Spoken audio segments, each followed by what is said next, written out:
Oh, 3 people are here. Awesome. So Sarah will be right with us, and any more questions you have, feel free to start sending them along.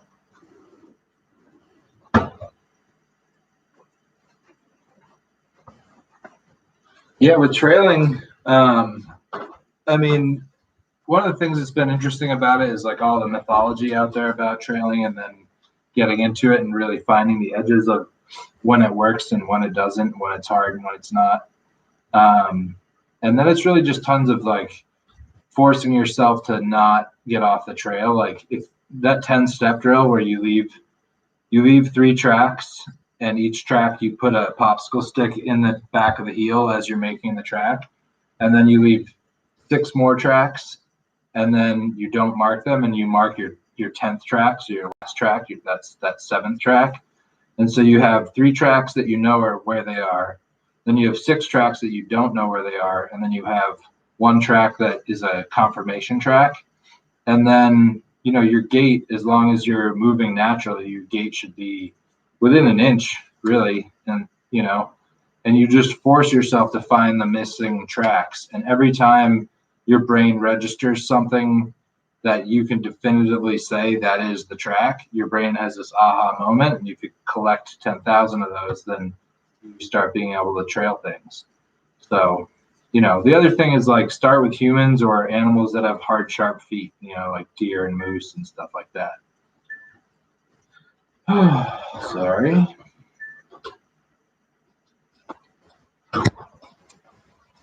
Yeah, trailing's awesome. I definitely recommend getting into it. Also, start when it's wet out. When it's super dry, I don't know if it's ever not wet out or not dry out in Texas, but when it's really dry, unless you're in sand or something like that, it's much harder to age the trail. And aging is one of the main things that allows you to tell your trail from something else's trail. And so the drier it is, the tracks look old immediately if it's really dry out. So it can make it a lot harder. The students this last week had really dry conditions, and it was definitely way more challenging. Really relying on like vegetation that's getting crushed and then following in the debris. You know, it depended like 1 or 2 people moving through. It was pretty hard. You know, if you had a line of like 5 people moving through, it was pretty doable. Yeah. We got 5 people. Hope we got other questions.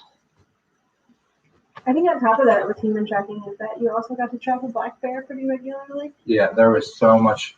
Right now we have many black bear on the land, and so the land is covered with interference tracks that are flat and vaguely human shaped compared to anything else. So it was very tricky. There was lots of getting tricked. The trails also like they're wide and U-shaped with a bear, and that's just like a human trail. So it was very confusing at points. I had to like stop and be like, those are toes, and that's backwards of a human. So that's not who we're following. And who pooped all of this blackberry shit Right. on the trail? Yeah. Humans also tend not to eat nothing but blackberries for 3 days straight. Yeah. No doubt. Hi, Geneva.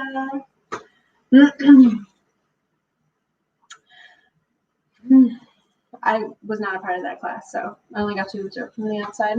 Yeah. But I have been weaving. Geneva, have you been weaving? Just curious. Are you pulling up the chat? I was just making sure that nothing Figured out some of these things. I haven't been too much either. I've been making like endless hoops for future weaving.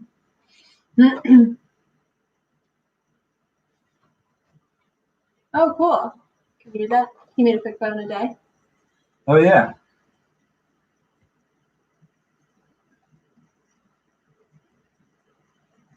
Or this is me leaning into rain. Christ on the link. I would shoot it till it breaks.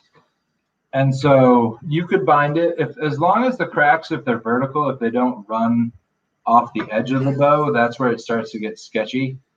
And Yeah, I have bows that definitely have vertical cracks in them. If it's only a few, you can glue them. There's a super glue basically that's like very, very thin for furniture makers. I think it's called 2P10. But anyway, if you look up like super thin super glue, it gets way deep into cracks. I've definitely glued a lot of bows shut. And then yeah, if you're gonna bind it, I would just do like a couple lashings of lots of rawhide. If you have it, hide glue it as well in place.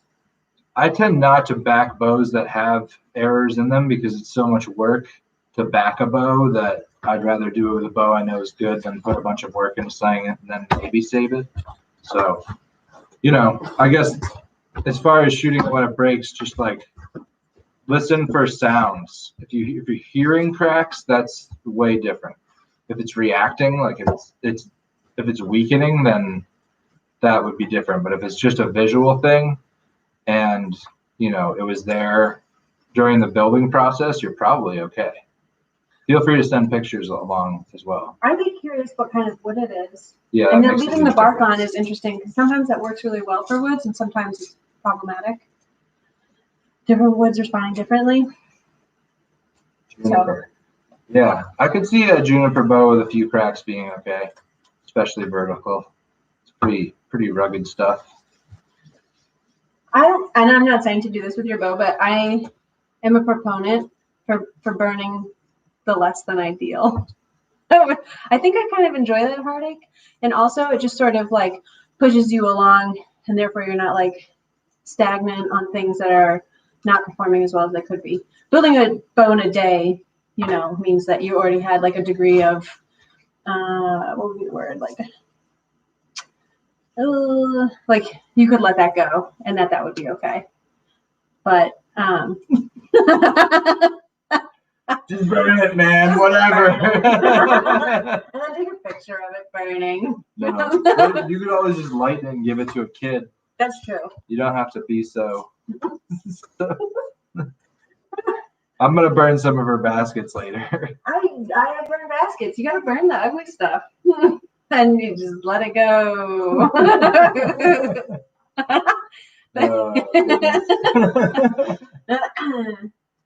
You reference my cavalier towards people's opinions or feelings, not opinions. But yeah, giving it to a kid, will hopefully be light enough that it won't blow up on them. Yeah, you just lighten it a bunch, give it to them. Yeah. But there's like a release in all of that. Yeah. I kept so many ugly baskets around. They don't really do anything. On the matter of bows. Ooh. Bow questions. This is high garden season, so while we're talking, I'm going to be garbling basil It and smells holy so basil good. and thinking about pizza. Yeah. Oh, the elbow. Ooh. Oh, I love that you built an elbow. Not many people do that. What should I work with next? Black locust? Black locust is a great wood to work with.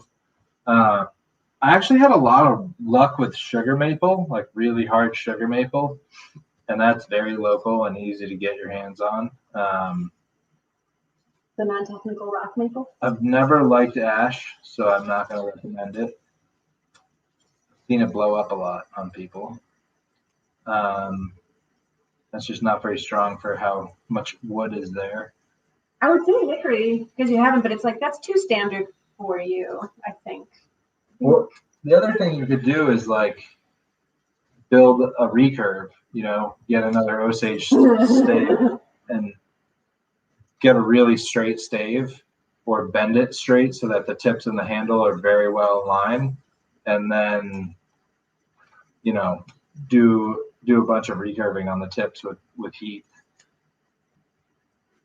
There's like a style element to that too that I think you would really appreciate. Yeah. Plus, there's a lot of benefits to recurving. Performance, design-wise. We do have some locust. Which one? The locust or the bending? Oh. The bending, once the bow is done, it's actually not that much work to do the bending. So I'm definitely down to help with that. Yeah. Yeah. The trick too is like the next time you're here, we can give you some Osage scraps and you can just make like a flex bow and bend the shit out of it and just practice doing the heat bending element to it. And it's pretty cool, especially with Osage, because you don't need to steam it. So you can just grease it with a high temperature grease. And then you can use almost any heat source that's hot enough. Fires are less fun because you really have to ride it and you don't want to burn it at all. I've used stovetops. I've used the top of wood stoves. I've used heat plates. And my current favorite is a heat gun. It's just so much control. But fibers are accessible. Yeah, you could make some cool looks. I've bent Osage into a full circle. Locust bows. I don't think we're gonna have a bow class until the spring because with COVID we can't do it inside and it'd be freezing. So I think I'm gonna put one in April, like the end of April, as soon as I think people can handle being outside. And we're gonna do another hunting class, which will start in April and then go through, and it'll also be mirrored by a basketry and foraging class that Sarah's going to teach. Yeah. Basketry. Yeah. We're going to get that schedule out in the next couple of weeks. Yeah, it should be fun. Yeah, it'll be fast for the baby. Mark, you were asking about the hoops, and I just happen to have a basket. Suneva made one very similarly. Which is just a rib style basket. I'm very excited about this. So. But this top hoop, if you can make those hoops prior and let them dry and adorn your cat. Oh, you're just gonna. No, he doesn't like that.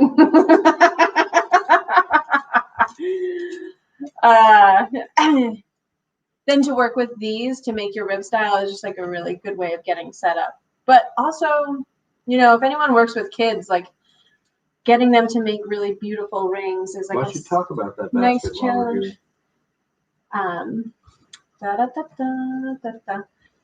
challenge. Show the inside. The inside is full of hoops. It really is. So this is a willow rib style, main hoop here, ribs coming down. I think we're lucky enough to have gotten to know Sandra, who's sometimes on these chats and is around school, and she's been teaching willow here. And I just really love how beautiful the material is, but also how technical it can be. So, you know, the opposite to this would be a stake and strand style, where you have some nice distinguishing perpendicular movement from the base to the walls of the basket. But Sandra has a certain sort of refinement. I think there's like a world we come from, you know, where you're kind of like, how's the quality of your skills depending on what it is that you need to do. And so when it comes to like the house of survival skills, if you can like jam some sticks into each other and hold something, you've like won basketry in that realm. And then this, Sandra really elevates it to a level of craft that I am stoked about. So this is a combination of cultivated willow as well as wild willow. Oh, what? Look at that beautiful half moon. Yeah, I don't know. Makes gardening, gathering, and foraging a lot more fun. I'm enamored with weaving. I only hope to get better, but it's really hard to like get really good quickly. You know, this is not my first willow basket, and there are things on it that I've changed still. It's like hard to bend it even. And they are so solid. That's not that heavy. So, I mean, even just like gathering all this basil today, I'm gonna like walk up and down the house to gather more baskets. It's such a technological element to foraging. In style. Not, you know, I feel like I do so much in like grabbing plastic bags. It is so shapely, and this is like my favorite part of this. I don't think we have the table, but the look, the butt itself. I'll grab it. fits. Like I can just place it down so that that curve is like hitting here and here. I have yet to trim these things, so 90%. That is my way. But anyway, I can just put it down and it sits, and I feel like that is like a major win. I don't burn 90% projects. I just burn the ugly, crappy ones. 90% projects are standard around here on my part. But yeah, you can do so many different stylistic takes on it. So like Suniva's basket looks very different than mine, even though it follows the same guiding principles, which is a facet of these skills that I really love, where you can adhere to craft-based technical practices, but then also be able to put your own style into it. And then enters into the idea of like, what is the difference of craft and art? I say none, but that's just me. So, and I think I'd like, just to like ramble on for a second more, like, you know, craft and art, but craft can really have such an artistic quality to it, but it's just has certain sort of boundaries of design function that I think only heighten it. Feel free to argue. Suniva, I would put you on the spot, but can't show your basket, I guess, if it's context. Brad brought out my pregnancy pleasure spin seltzers. Juice and seltzer. Yeah. But it's August and it feels like shoulder season. Shoulder season? Yeah, like it's gonna get cool. And then winter's here. Why So is it called shoulder season? I like this. I don't know. I think I just kept hearing that referred to today in our conversations. Oh. Kenya. It's like between the cooler months. Anyway, winter's coming. It was 37 degrees here last night. Yeah. So I had to hack all the basil. It was 45 at our house last night. Yeah. Oh man. So much so. That's sad. We're gonna live on pesto. It was 45? Yeah, what the fuck? That's balmy. Intervale. Yeah, and you're like a whole zone warmer than us over there. Yeah, you could see like the stress on the plants. Like they're fine, but when those leaves take on that slightly reddish hue of being like dealing with a cold. Pesto! I'm really just gonna eat pizza all winter. And maybe like take on my Italian grandmother and just make pasta. That's all. But 'tis the season. And Suniva, to all of you who don't garden, I don't know. The conversation will quickly get like absorbed by it. But you harvested all your winter squash already? I appreciate the translation, Mark. That oh, okay. You haven't. Oh, gotcha. Yeah, Mark, you're so warm. Like your growing season is really just starting, I think, in Texas. Like, does anyone grow anything in the summertime? Do you grow things? I'm pretty stoked on the winter squash. I love foraging, but there's something about like a mass production of like caloric value when it comes to gardening. So I'm pretty like into both. But I think what's so hard about the temperature here is that it's been too hot. It's been too hot for eggplant blossoms. It's been too hot for tomatoes to ripen, and then it's 37 degrees. So, such is weather.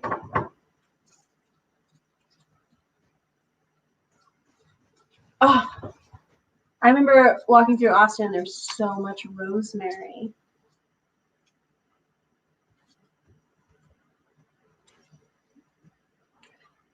And it was like the hottest summer here. I don't know if other people had like weather anomalies.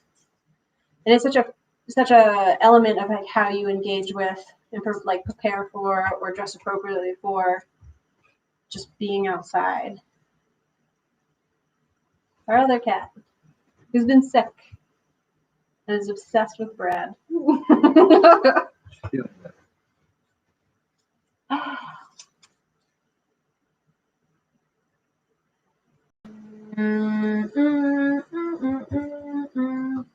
I guess we should just get to the root of why are those rumps. There was a huge hide.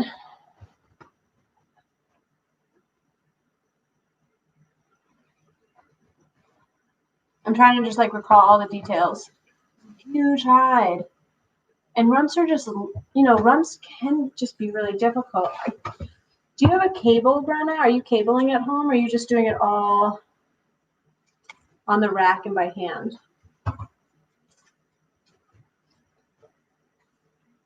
Right, and raining during hide stretching is the worst. You should totally get a cable. Yeah, you can just go get a little bit of aircraft cable or just a little bit of steel cable and like 4 of those little U-bolts that you use to cable clamps. And just make sure you wrap the ends where the cable's cut, because if it frays or when it frays, there'll be super sharp little steel needles, basically, and you want to just like wrap the shit out of it with duct tape. I don't always emphasize what a mover and hauler that cable is. And it doesn't maybe sometimes appear like it does a lot of work, but it is a workhorse. And it buffs the hide and it heats the hide and helps dry the hide and stretches the hell out of it. Get that cable. Yeah. And that hide is so big. I feel like you could like cut around the rumps or something. Do the quality job you want to do. Ooh, that sounds stiff. That sounds stiffer than ideal. Never mind what I just said. We should have this is a Zoom meeting. Oh, should we do this as a Zoom meeting? We're only going to have like 6 people. So they could show us stuff and people could show and tell. I like draping heads though too. Yeah. Okay.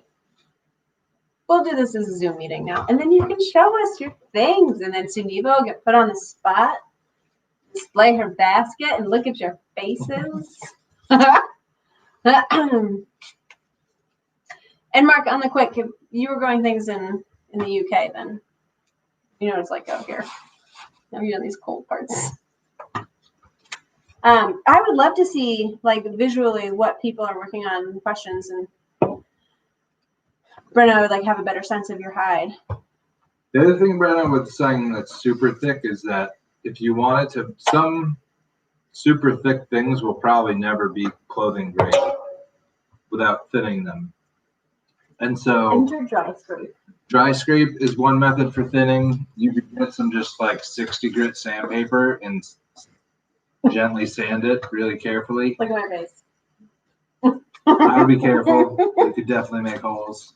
And no, it's just like laborious. Oh, well, whatever.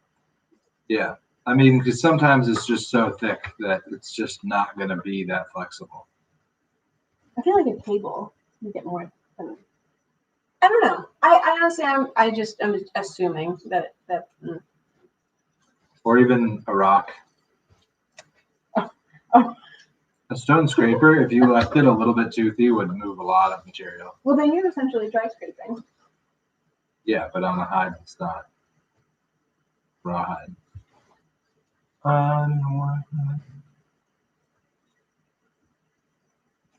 Oh, even more exciting, honestly. Yeah. Yeah. Because then we can talk about like, oh, what are you going to do for the room? Yeah.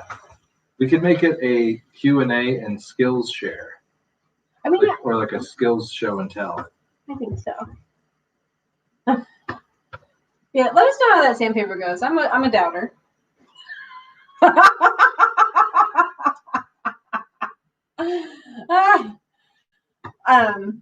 But I have honestly I've recently been re-inspired by dry scrape and the fact that you can thin the hide and you can get deeper into the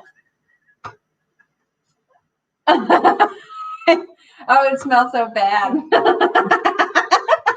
Have you tried burning it? You can really get into the dermal layer in a way that wet scrape doesn't really accomplish.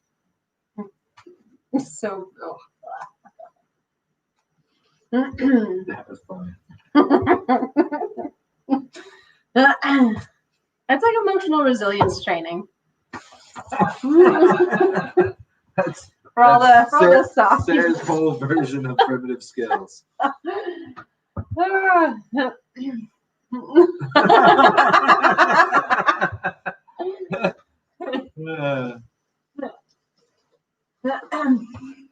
Yeah. Well, actual elk hide is thinner and a lot more pliable, even though it's bigger usually. But whitetails, like a big whitetail buck, rump can be pretty damn thick and pretty like resistant to softening. Yeah, the whitetail elk size. If you're in New Hampshire, so if you can talk to a butcher in advance, you might even be able to just ask for big doe hides and say, if you find someone like now who you know is skinning out a lot of deer this fall, and you say like, hey, give me a call anytime you have big doe hides. I mean, just small hides. I think the bigness is like a part of the thickness up here. Sure, but a big Mark doe is not going in to be that big. Texas send you hides because they're going to be thin, or like pronghorn. Mm-hmm. But a big buck hide is going to be crazy thick. Yeah, pronghorn would be super nice. Or goat. Goat is so good. Goat's so drinkable. And different to work with. Oh my gosh, Geneva, you gotta come back and I have 3 chipmunks hugging each other in the freezer. I agree, Mark.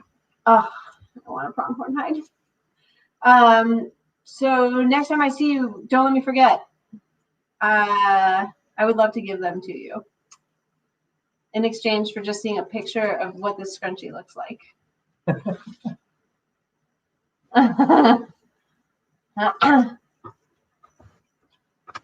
Sounds like a rendezvous project. Yeah, we're around just prepping for class. So we're just here all day poking around the scene, getting things set up.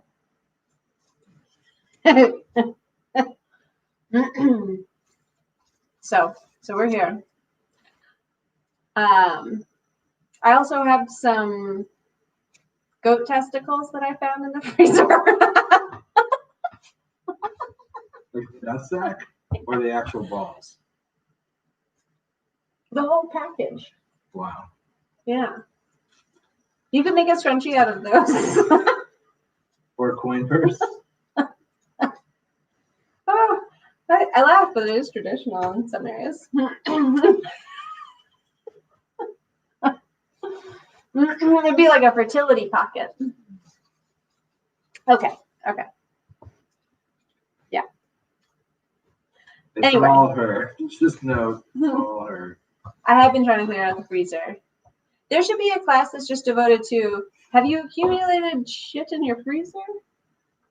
Sorry for the poor language. I have an African toad and a bearded dragon. What do I do?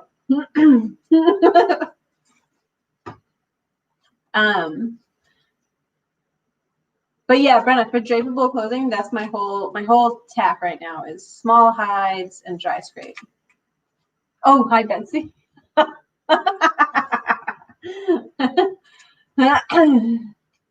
Yeah, could everyone just list the things that they have in their freezer? I truly did take out actually an African toad and 2 bearded dragons, which leaves me with 3 alligators. Oh, the alligators? And a snake skin, a mystery snake skin, and 3 chipmunks hugging. Yeah, that's it. I think that's it. Yeah. Who doesn't want drapable clothing? Dry scrape, huh? I never dry scrape. Brad's commenting on it. I never dry scrape. Small hides or dry scrape. That's what I would say. If you're going to use a bigger hide, then dry scrape so that you can thin the thick areas. Otherwise, just use hides that are thin. There's like a timing to it that's more relaxed. An owl and a snake. I just like to imagine that the tater tots are made with the owl. Like owl tots. Owlet tots. Oh, a screech owl. Oh, that's pretty That's cool. cool.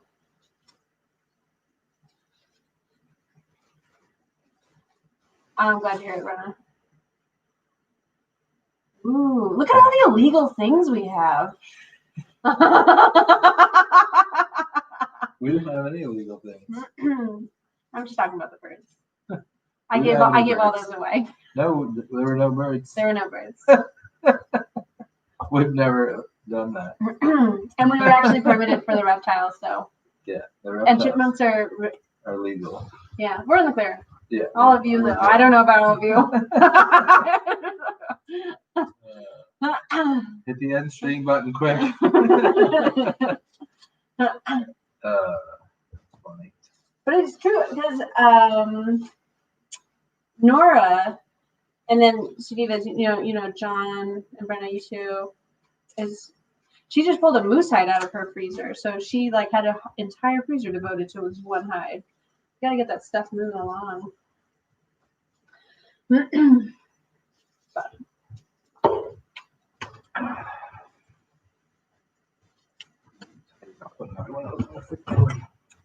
Brad's on my seltzer game. Mark, have you tanned a couple hides at the same time? I've done it a few times. I'm just curious.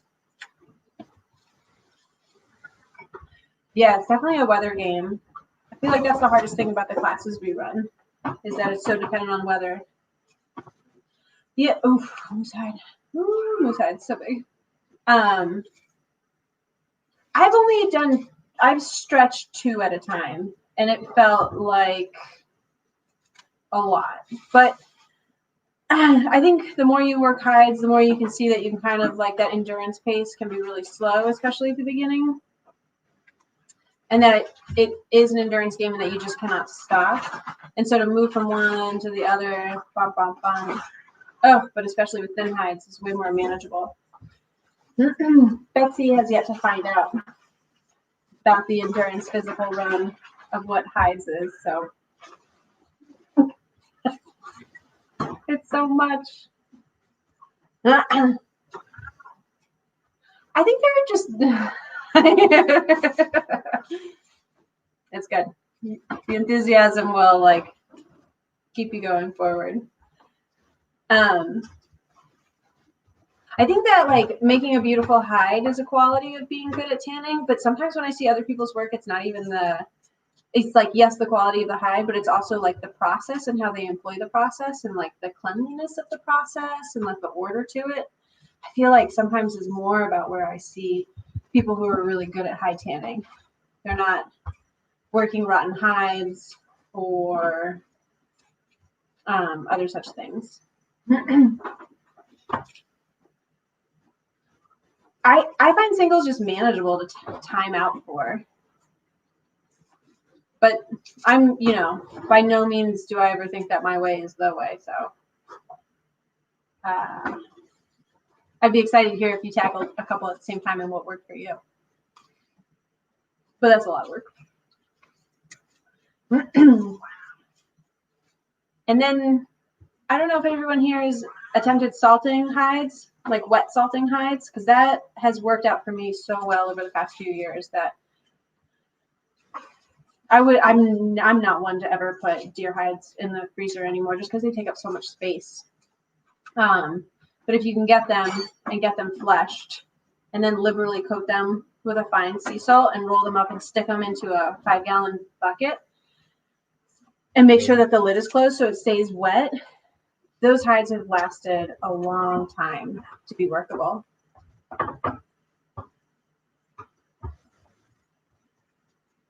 As far as bunnies, when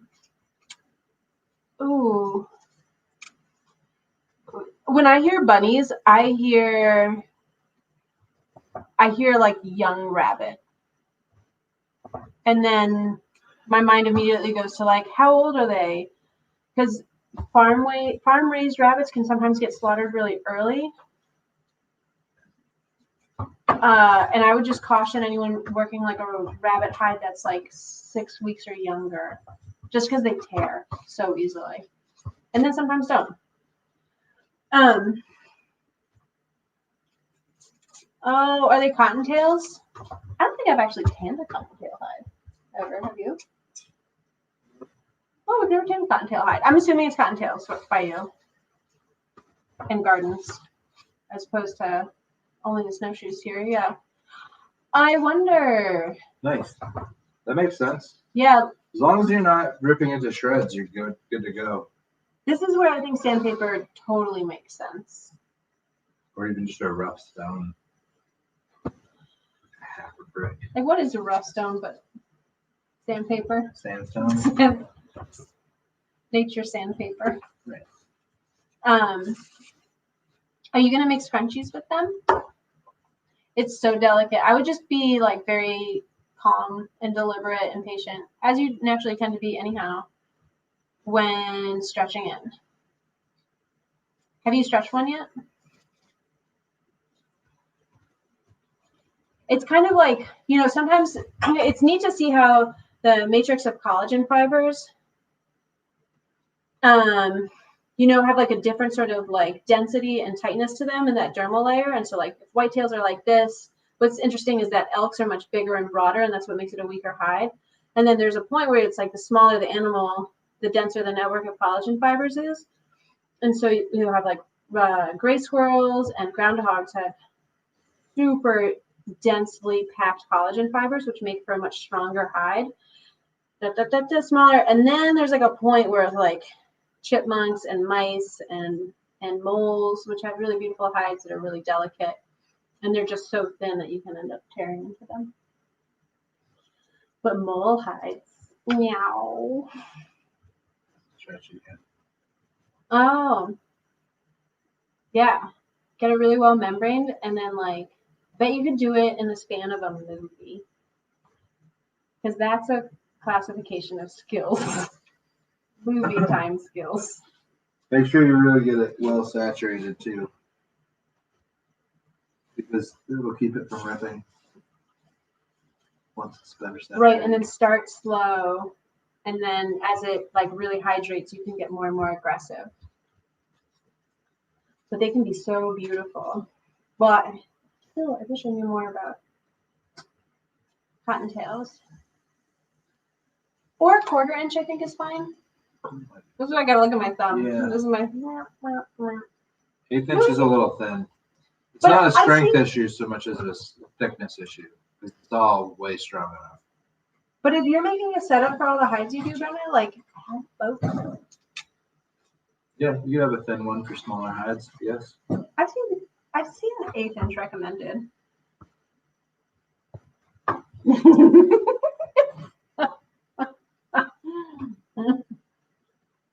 Yes. That's the game.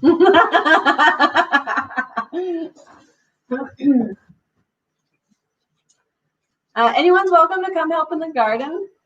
Come on out. It's way too big. Farm. Yeah. Betsy Alden was a large part of its massive productivity. That's overwhelming right now. So thank you.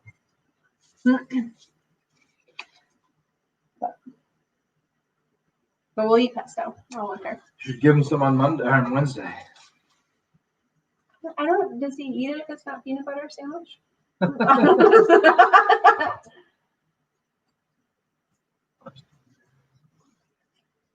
I like this double lean forward. For cameras, without going crazy, like the best ones I know of are the Reconex cameras. If you're not gonna, yeah, it'd be great to see you. If you're not gonna do like wildlife management on a paid level or like as a biologist, I don't know if you necessarily need to go for footage, like actual footage, then that's like a whole ball game to get into like quality footage, but just as far as the game cams, they've all gotten so good now. Like your average Bushnell camera for a couple $100 at the local hunting store is pretty good. Um, Recon X, like I said, they have incredible build quality, and the ones I have lasted many years, and like 10 years. And so now they're ancient and ridiculous because the technology is so much better. But the ones that they have out now are awesome. Like I said, if you don't want to spend that kind of money, I would just go get I like the Bushnells or the Moultrie, but I like the Bushnells a little better. And you can create water like a trap, like water. What was you about draws in Texas? Oh yeah, I mean then it's all about placement. Bye, Sunita. Take care, Sunita. Yeah, but game cams are awesome for tracking, especially if you put them over a track trap, because then you can associate the track with the individual animal.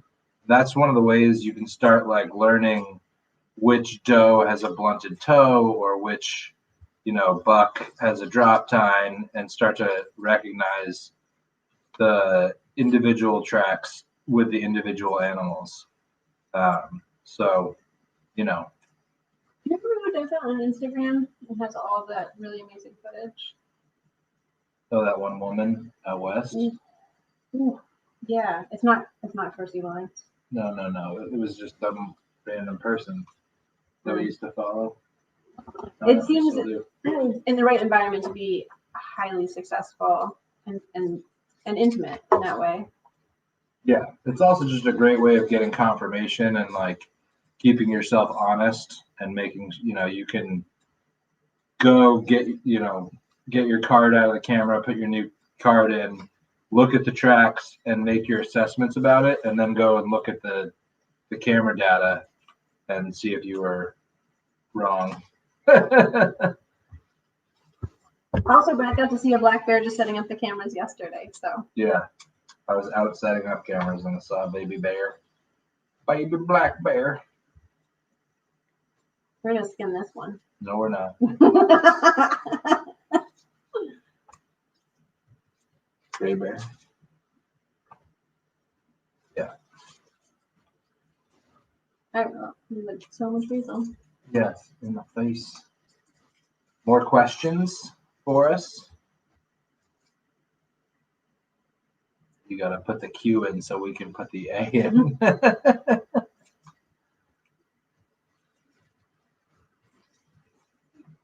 about it.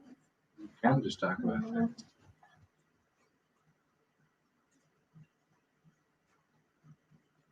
Nice. Yeah, gait studies are a huge part of the game. I think that they get underrated, and people put a lot of weird time into like drawing tiny little pressure releases and stuff like that, when if you can really just do the basic measurements of the distance between the tracks and get really good at seeing like what is 18 inches and knowing what 18 inches is without having to put a ruler down, and what's bigger and smaller than 18 inches, then that and like some very basics of the pitch of the track, and you can learn all sorts of really cool stuff. That and just watching, like you said, domestics, like any chance you get to look how an animal moves, it's really gonna inform how you look at tracks.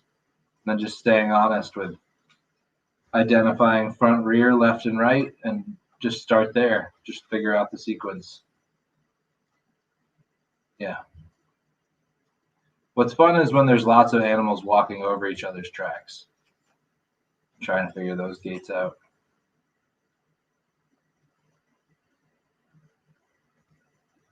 Buckskin jacket. Oh, all I remember was that it was a double running stitch, but I had made the mistake in that when you were asking me and I was looking at it, I didn't understand why I had put the hood on the inside of the yoke of the back of the jacket. Drape over. So and you should drape over, which felt really dumb to see when you were asking me. I'd be like, let's just put Betsy on the spot here, sewing wise. I think I was just welting any and every like seam that I thought was going to take a lot of wear and tear, or was like a issue of like moisture getting in, so like shoulders and stuff. I never felt like I welted anything that wasn't worth it, or like was that ever felt like a mistake. It always felt like extra beneficial precaution. Am I hitting what sounds familiar to like what we were talking about last time? Also, are you getting the hood on? Are you that far along? Just listen to Betsy.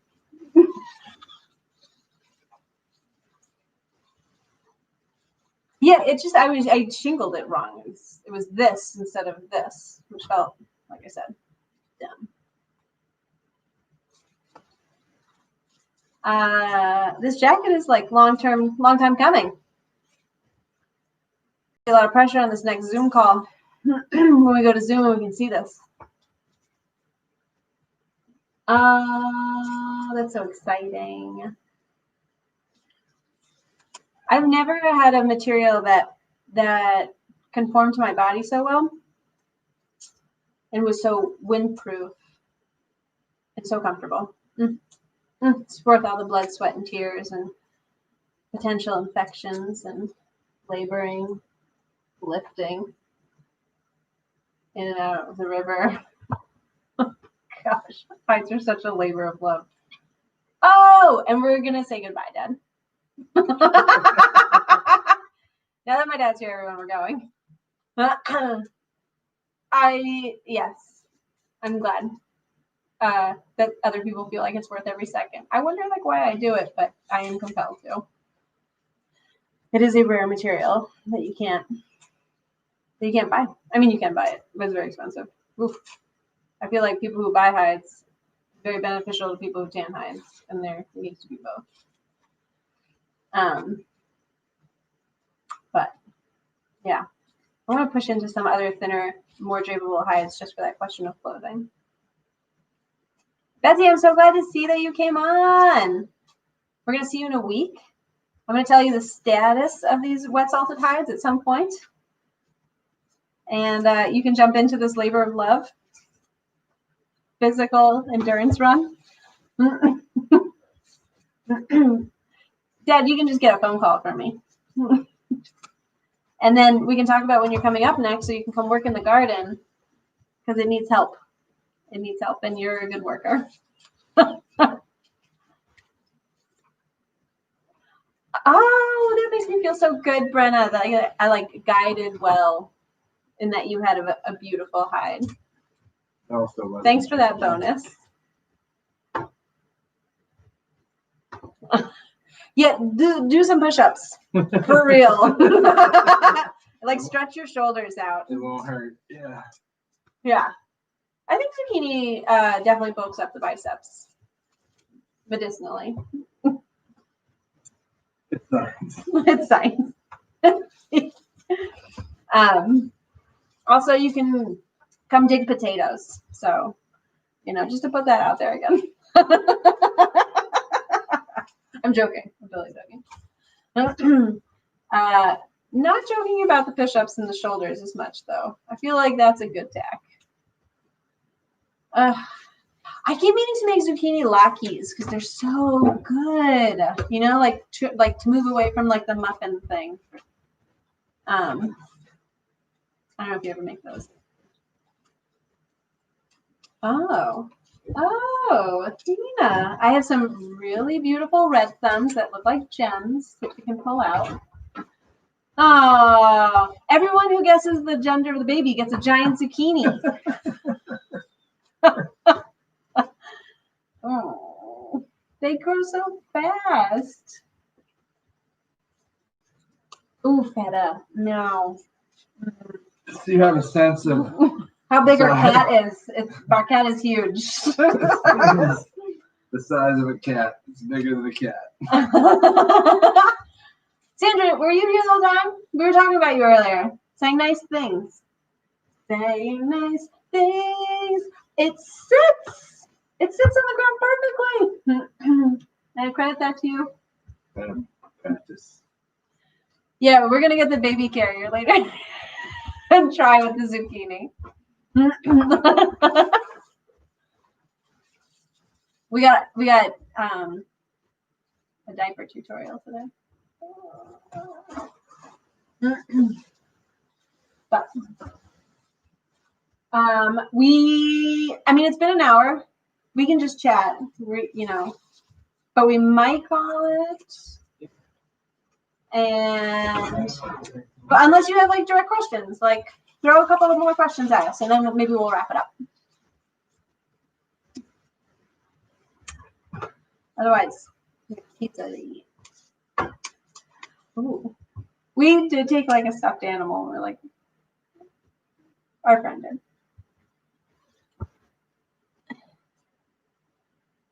Game processors are the way. They are the way to go. It's so easy. Yeah, find one that pulls their hides. Mm-hmm. They don't skin them with a knife because they'll be real messy about it. You want one that pulls them off.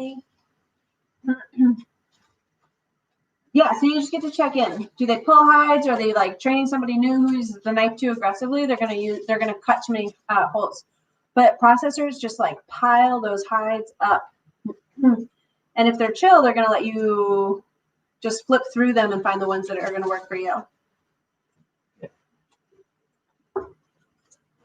Which I really enjoy because then I can be strategic in choosing the hides and where the holes are from hunting.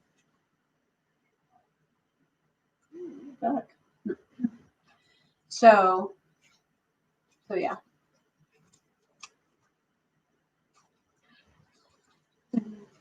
And then you can get like your few hides at one shot, and then you can like work 4 at a time up into the point of stretching is usually how I like to do it because I can fit 4 in a trash can and buck them all at once. 3 to 4 with like a cup of live flakes is my standard go-to recipe. Live flakes.